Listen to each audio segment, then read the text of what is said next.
Eno ebbaluwa yange eri Kamalabyonna wa Buganda ow'ekitiibwa Charles Peter Mayiga ku lunaku luno olw'amazaalibwa ge.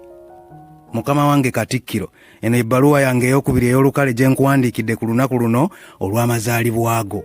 Ku myaka 29 gye nkunukkiriza, nina essanyu lya nsusso nti okoonodde 61 konze kambako ekkalaamu Mukama wange nkuteekemu ebbaluwa. Nze Maseruka Stephen Guluddene, omuzira mu bazira, Ssaabasajja gwe yasiima ng'ayita mu pulogulaamu y'entanda ya Buganda. Gwe wennyini n'onkwasa ejjinja ery'omuwendo, ekyambalo eky'omunagiro ogw'ekikungu n'engule y'oku mutwe nga 31 Ntenvuwa 2022 mu bbinu ly'enkuuka y'omwaka mu Lubiri e Mengo. Nzaalwa Baamunaanika mu Bulemeezi okuliraana Olubiri lwa Beene era ndi muzzukulu wa Mutasingwa nga ffe tukulembera Kabaka ng'agenda okutabaala. Olwandagirize lw'enkuba olwakulembera ekiro ekyakeesa olwa 29 Ssebaaseka 1962 lwe lwaleeta ensuulumbi ku matama g'abataka ku kyalo Kasanje mu muluka gw'e Kabonere Masaka mu Buddu. Anti amawulire gaasaasaanira wonna nga maama Naalongo Rebecca Kyese Mukasa bwe yali awangudde olutalo lw'okunywa ebibumbwa n'akubawo eddenze eryafuuka Kalooli Peetero Mayiga newankubadde ebyo yabyekulungulula n'ofuuka Kamalabyonna Charles Peter Mayiga gwe mpandiikidde. Nga yateesa nnyo taata Ssaalongo Cyprian Mukasa n'agumira obwamusaggula n'okusomba ibudaabuda Nakawere, maama we yabeerera ng'akyali ku kaali ate n'atakomooko wabula ne yeekebakeba eddimu ly'okukukulizaamu ddiini, okukusomesa naye okusinga byonna n'akukuza ng'oyagala obuwangwa n'eggwanga lyo. Ow'omu mbuga okusooka kankwebaza okuweereza eggwanga lyo, okuviira ddala mu gy'ekyenda ng'oweereza empologoma. Ne bw'osomye n'okukuka mu bintu bingi omuli n'amateeka teweekulumbaza, osigadde okyavunnamira obwakabaka bwo. N'obuwombeefu Mukama wange nga njaguza amazaalibwa ago gano, nzikiriza neebaze bakatikkira abaakukulembera naddala ab'omulembe guno omutebi olw'okuba ekyokulabirako ekirungi gy'oli, kye nsuubira nti wabayigirako bingi era baakusikiriza kinene okuba omunyiikivu, omuwulize era omwesigwa eri empalabwa. Kino kye nsuubira nti kye kimu ku bintu Nnamunswa kwe yasinziira n'akufuula kabaka waffe ow'ebweru. Ow'ekitiibwa, mu bbaluwa yange yasooka nakuyozaayoza naye era nzikiriza ne ku mazaalibwa ago gano nkuyozeyoze nga bwe nkuddiŋŋana. Kuliko olutalo vaawo mpitewo olw'okulwanira kikuba emmese. Nze omu ku baafungiza Sseruwale ne nnuma n'ogw'engulu n'enzijayo n'ag'omu buto ku olwo konze kankukwakuleko ddamula eyo embwegwe mu bintu. Naye engeri gye nnali nkyali kannyama yaalwo, envubuka enjasabiggwe ezeddira omutima zannyugunya eri n'engwa ng'ekiŋaaŋaali era n'empanika n'okunguza ddamula yogaayoga mu butikkiro. Yogaayoga nnyo ssebo ye nga yasiima nnyo ayisa abasajja. Ow'omu mbuga engeri kabaka gy'ali nti ye kitaffe, siireme kukwebaza kutaatira bulungi nsonga bwe yaddugala. Wakati mu muyaga ogw'amaanyi nange ogwali gutandise okunterebula wayimirira n'otava ku mulamwa. Nonzijukiza olugero lw'abajjajja olugamba nti maluulu ga kyalo tegakusuuza bbuzi lyo. Obuganda bwabuno obwama n'okweraliikirira nga kitaffe akyaddeko ew'akasujja era nga twekisize bwakira tunamma okusobola okukuuma ettiibwa ly'empologoma. Abaana ba Buganda ne bwe baakangula ku maloboozi nga mukulu waffe wavaayo n'okkakkanya embeera era empologoma egenza okuddamu okulabikako ng'ewuluguma weewaawo.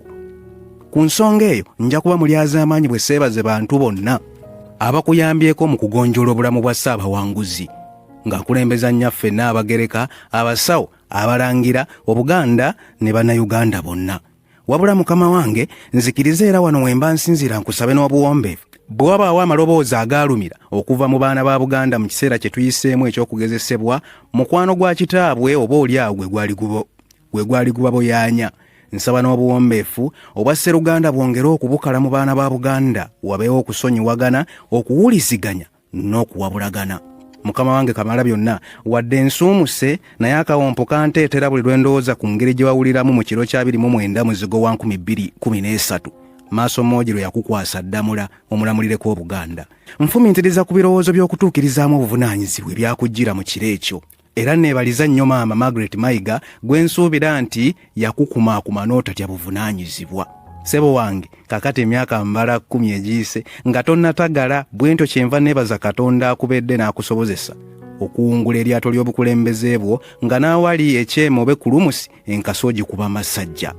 Ng'engendo endala zonna ez'obukulembeze bwe ziri anti mubaamu ensozi n'emiseetwe, bwe kityo okusinziira ku byafaayo by'abakadde baffe bakatikkira abaakusooka okusinga okuva mu myanga awo obukulembeze bwetobeseemu okusoomoozebwa, okwanguyirwa, okuwakanyizibwa, okuvvoolwa, okuteesa, okusuutibwa, okuwuliziganya n'okuwabulagana. Bwento kyenva nebaza Katonda akuwadde obulamu n'akukuuma ng'okyali munywevu, anti ati omusana talya bwami. Otulambise bulungi nnyo Mukama wange Katikkiro, era engeri y'omulembe guno Beene bwe yasiima n'aguwaffe abavubuka, tuli baakusimba nakakongo eri abo abatabaala Buganda, empologoma esobole okusigala ng'ewuluguma bulungi mu kisaka kyayo. Kamalabyonna, mu bulamu Katonda bw'akyakuwadde mu bukulembeze bwo, siireme kukwebaza olw'omwoyo gw'obwagazi bw'Obwakabaka ogwongera okunnyikira mu bavubuka. Ne kikyusa endowooza y'abangi gye baalina nti Obwakabaka bw'abakadde. Anti ensonga ssemasonga 5 omuli okunyweza, okutaasa n'okukuuma Namulondo, okugabana obuyinza mu nkola ya federo, okukuuma ettaka n'ensalo za Buganda, okukola obutaweera n'okuba obumu ng'abaana ba Buganda ne Uganda yonna okutwalira awamu, zongedde okujjumbirwa. Wabula nzikiriza nkuloopere nti abaana ba Buganda batunze ettaka ly'obuvo bwabwe olwanaawokerawo obwavu abakijjanya, ekireetebwa ebbula ly'emirimu mu ggwanga lyaffe. Ate ettaka eddala lizirirabwa nga linyagibwa abasaatuusa abatalina abakuba ku mukono. Kino tekyeraliikiriza ffeffeka ab'omulembe guno, wabula kyakukosa nnyo abazzukulu baffe ab'emirembe egigenda okuddirira. Oweekitiibwa, nga tujjukira amazaalibwa ago, njagadde nkwebaze okuteregga enkola ezigendereddwamu okuyamba abaana ba Buganda okwetakuluza ku bwavu, gamba nga Pehosa, Mwanyi Terimba, Suubiryo za Mbogo Sako n'ebitongole ebirala ebiwa abaana ba Buganda emirimu eby'Obwakabaka. Weebale kussa mu nkola kiragiro kya Beene ekyokutumbula obulamu bw'abantu be ng'omukulembeze, ate era ng'emunyenye y'ekitundu kya Ssemazinga wa Afrika mu kulwanyisa akawuka akaleeta Mukenenya.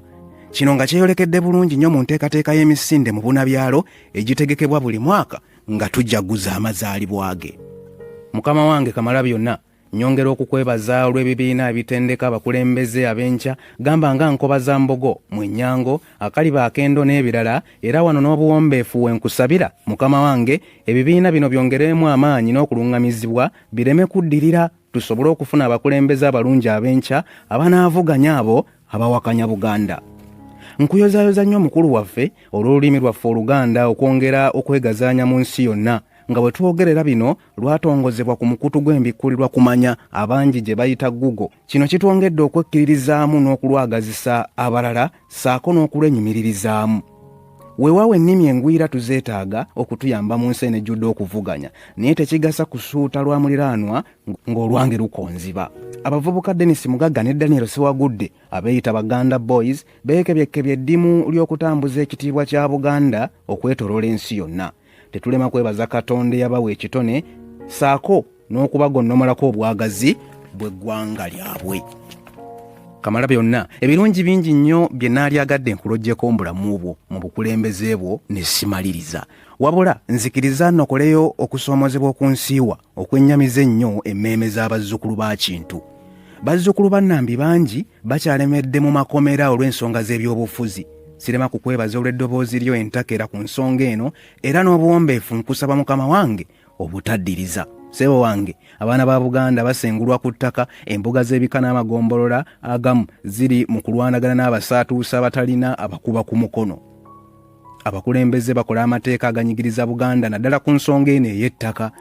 Newankubadde kyeraliikiriza, naye tekinnyungula nnyo ttama, anti ebizze bibaawo mu bakulembeze abaasooka abaayisa amateeka amakyamu, nsuubira obimanyi bulungi, katwongere kuwongerera gwe tusinza. Abaana ba Buganda bakolera ebunaayira okusingira ddala mu mawanga g'Abawarabu, abamu babonyaabonyezebwa ne batabaako abadduukirira okuva eri abakulu mu ggwanga abakwatibwako ensonga eno, so nga n'ensimbi zaabwe zikecculwa entakera kasita zituuka kuno.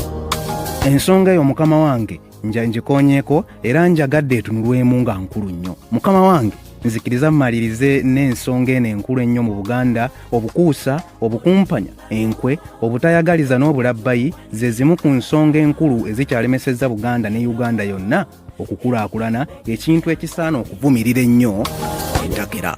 Ku mazaalibwa ago gano Kamalabyonna, nsaba Katonda akusanyuse, akwongera amaanyi, obuvumu n'obulamu saako obwesigwa eri Ssaabasajja. Yogayoga nnyo Mukama wange. Nze muzzukulu wa Mutasingwa Maseruka Stephen omuzira mu bazira, Ssaabasajja Kabaka awangaale. Amazima twabijja mu nenjogera yafumbya Gganda yatuwa ekirabo okukufuula Katikkiro omukululo gw'olina gweraga Katikkiro Mayiga osobola